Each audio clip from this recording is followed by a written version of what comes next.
What's up, ladies and gentlemen? James Williams, the one only stink only an ambassador. Dark Waters, I'm back. Listen, I'm talking to Ruach this morning. I'm like, yo, I really don't want to go down any more further down this rabbit hole with this little satanic dude. Because clearly this dude is either the Antichrist or a lizard person Antichrist, but everything ain't right with this dude. Tell me no, keep on going. And so I said, all right, I'm gonna keep on going. Where am I going?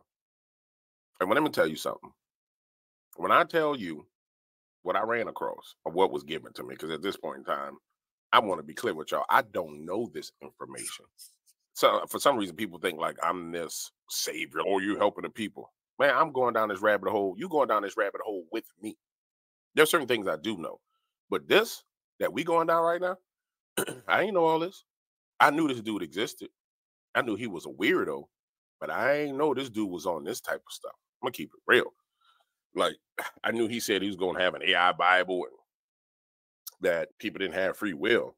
But this dude here is next level. And I need you to understand, I'm going to show you how he's next level. And on top of that, I'm going to show you how they playing everybody. Now, it's clear that they made public disclosure because they tell you how they're going to do you. And that's literally what they about out here in these streets. Now, I want to address one more thing before I move on. I'm getting a few comments from people saying you talk too much, you talk over the video. You lazy, dirty, sandy beach. Go find a video of your damn self. What's not going to happen is I'm not about to get a copyright strike so your lazy behind can watch me watch a video. How crazy is that? You want to watch me watch a video and not comment on a video. Carry your lazy behind over there and find the video yourself. You dirty, lazy, sandy beach. You heard me? That's crazy. You want to watch me watch a video. What kind of crap is that? But that's what y'all be doing out here in these streets. Dude put himself in a corner over here like this, and he just sit there and watch. Don't say nothing. He'll interrupt every few minutes. That's lazy. That you gonna watch another man watch a video, he ain't got a damn thing to say. Man, look. See, y'all about to make me go Sam Jackson. Anyway, let's get back to King Lizard. King Lizard, we heard what he said yesterday. We heard all the stuff he's been talking about. Watch this. I'm going to skip through. This is King Lizard on 60 Minutes, right? But I'm going to skip through. We established what King Lizard believes. If I need to reiterate it to you, he believes that he's God. He believes that you have no choice because you're hackable as a human being or as an animal. He believes you're an animal. Then he believes you're a hackable animal and you have no choice on what you eat or who you vote for, right? We've established these things out of this man's mouth. Basically, and also we've established that he believes we won't need as many humans or as many animals, okay? However, once you see where he went and what he did on the CNN interview, you're going to understand why I've been calling this a lizard person. Everybody's, oh, there's no such thing as lizard people. There's no such thing as lizard people. You're crazy. Watch this. When Yuval Noah Harari published his... Now, we heard him say this, right? We all heard him say this. Well, we don't need to go over this. What we need to do is fast forward. Here we go. Now, let me say this. This is on 60 Minutes, and that's CIA Cooper, right? Now, imagine for a moment. Interviews just don't happen. These things are planned out, right? It's not like Jabari just decided he's going to pop up over there. Yeah, I'm going to roll up. We're going to do an interview. So everything that you see is staged. Everything that you see is staged. Everything is intentional. Now, the camera makes it seem like it's unintentional. The verbiage and the brainwashing makes you feel like it's unintentional. But keep it in front of your mind, these men are saying and doing these things on purpose. Therefore, you can surmise that where they go is intentional. I'm going to make sure you understand this. I'm going to repeat myself. Some people say, oh, you repeat yourself too much. No, you dirty, sandy, monkey beach. I repeat myself because I want people to understand what I'm saying. Everything is intentional. Therefore, if there was intention put into creating the interview, intention in him to travel or whoever traveled to wherever, assume that CIA Cooper traveled to where he is, which makes sense. Everything is intentional. Everything is discussed. Watch this. He's a history professor. A history professor. A history professor. He took them to an archaeological site called Tel Gezer. In the Bible, there were places, high places. If you remember when Jesus went into the wilderness, Satan took him up to a high place, took him up on a mountain. High places where people made sacrifices and worship. So he takes Anderson Cooper to Tel Gezer. Pause, stop right there. Switch videos so you can understand when I say this man is a lizard, a mini little lizard bastard. Watch this. The British archaeologist Stuart McAllister began excavating at Gezer. On the Acropolis of the site, McAllister noticed that there was a row of stones whose tops were protruding through the ground. And so he began excavating the area and unearthed 12 standing stones in a row. And next to them was another huge stone with a flat top and a basin carved into it. And as he was excavating this area, he realized that he was digging a Canaanite high place where the ancient inhabitants of the city had worshipped their gods. I'm gonna rewind it. Did you see what the gods that the Canaanites worship look like now? Some of y'all don't read the Bible. I understand that. I understand where you are. Some people hurt. They lost a mother. They lost a father. They're mad at God. They don't want to read the Bible. Hey, bro, may the Lord reveal it unto you. I'm talking to people who got an understanding and people who want to understand. I'm going to rewind a little bit so you can see this. We didn't even get to that. Here we go. Make it big. I'm going to make it full screen. Top and a basin carved into it. And as he was excavating this area, he realized that he was digging a Canaanite high place where the ancient inhabitants of the city had worshiped their gods. What the hell does their God look like to you? You see what I'm saying? Do you see what I'm saying? Do you see what I'm saying? Do you see what the hell I'm saying? Gods. Now, what McAllister found next around these standing stones is deeply disturbing. However, it shouldn't be surprising because it was evidence for a Canaanite worship practice that is described in the Bible. What did the Canaanites do as worship in the Bible? What did they do as worship in the Bible? Anybody know? And this dude, I think he gonna break it all down. I don't really want to jack that man video, but I'm gonna let it roll because I think it'll allow me to not have to really talk about it too much. But what did they do? What was the Canaanites known for doing?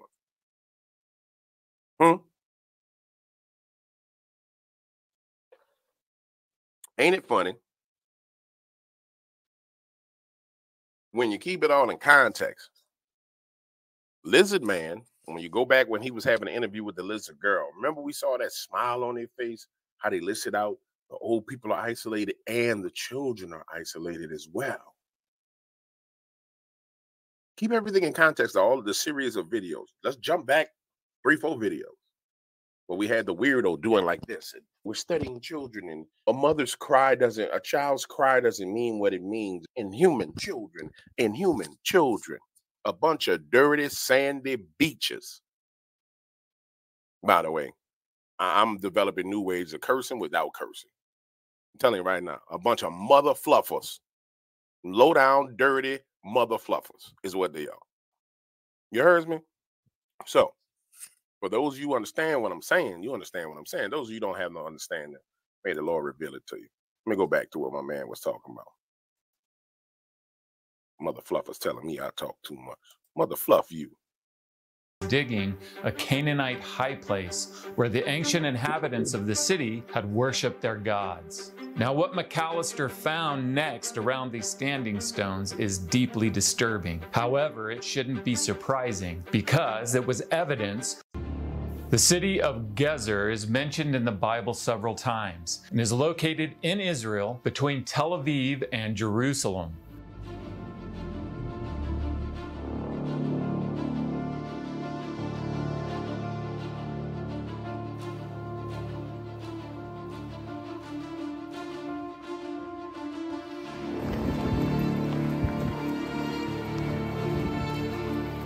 Nearby was the skeleton of a described as being filled with a great number of bones of stones are.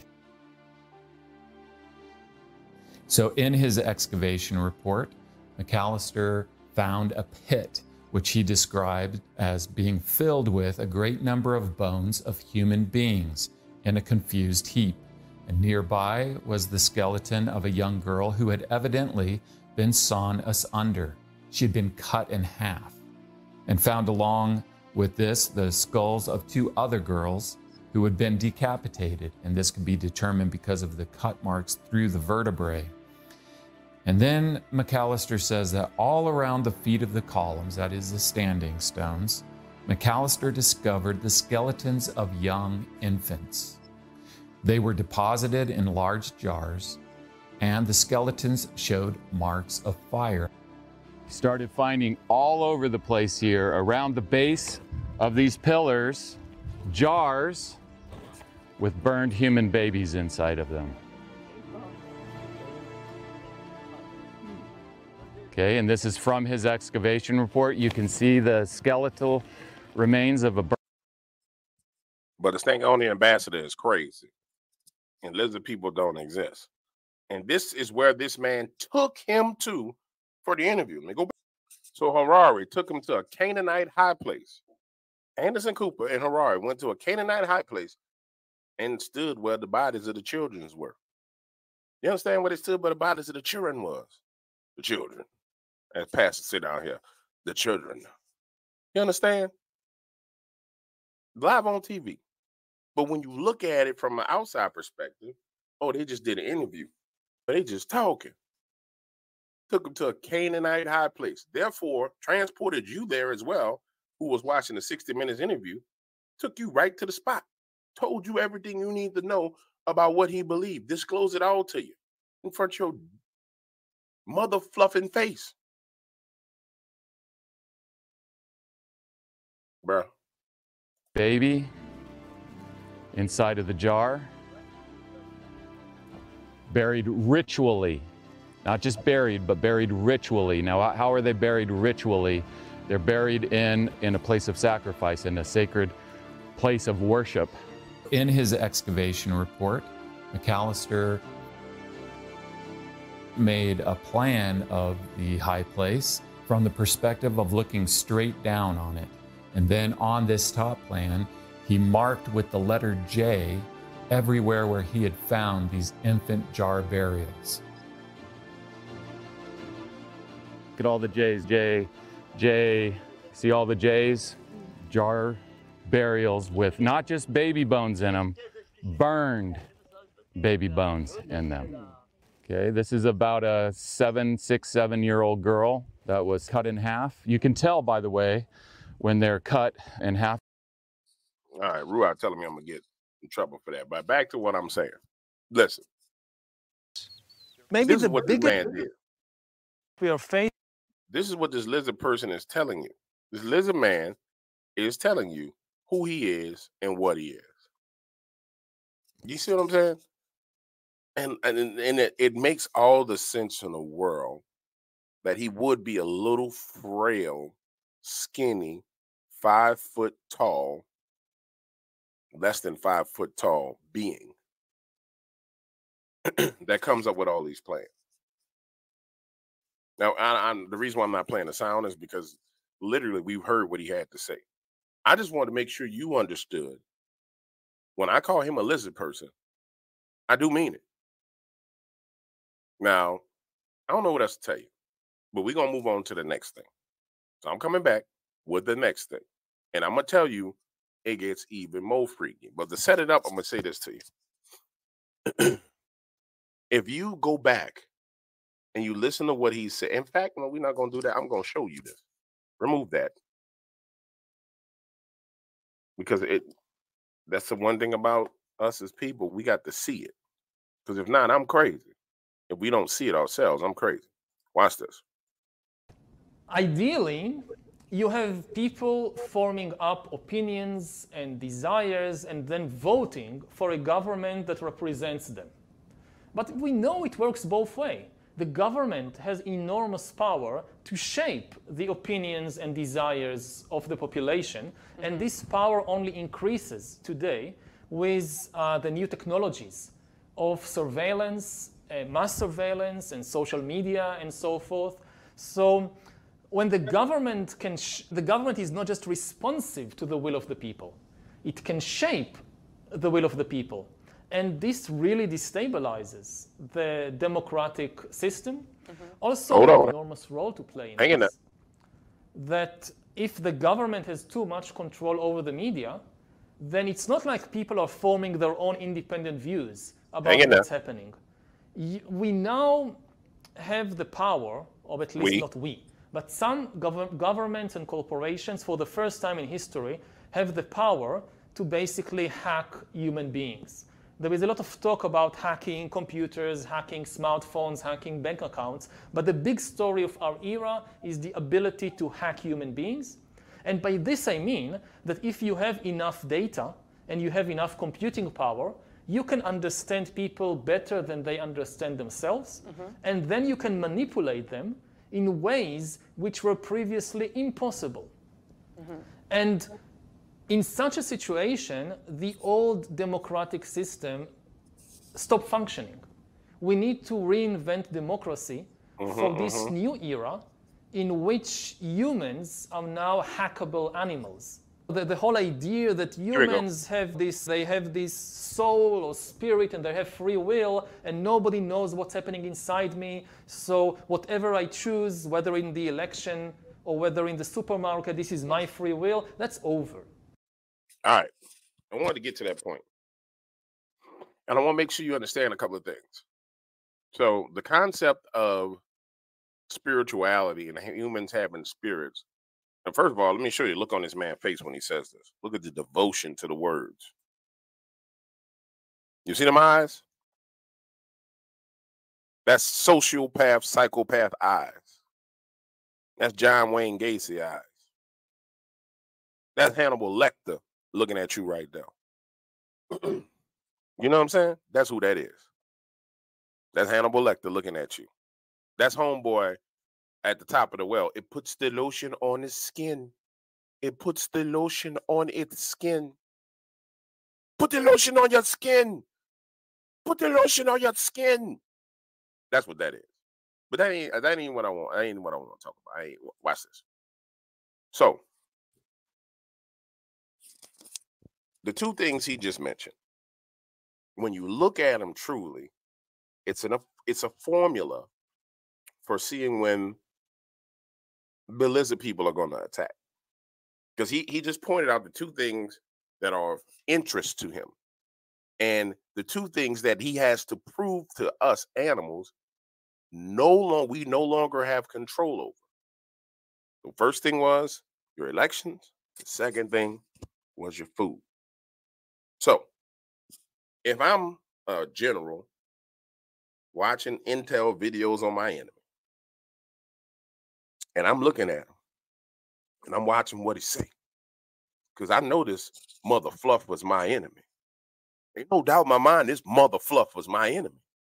He's sitting there telling me I'm an animal, that I ain't got no choice, that what I say don't matter, that God don't exist, even though he went to a Canaanite high place where they made sacrifices to children, letting you clearly know that he knows that there's a spirit realm that exists, but that don't matter. I know this mother fluff was my enemy. And so I start to look for the circumstances and conditions under which he can prove what he's saying, under which he can exercise what he wants to exercise. And I say to myself, this dirty sandy beach need two things to make a point.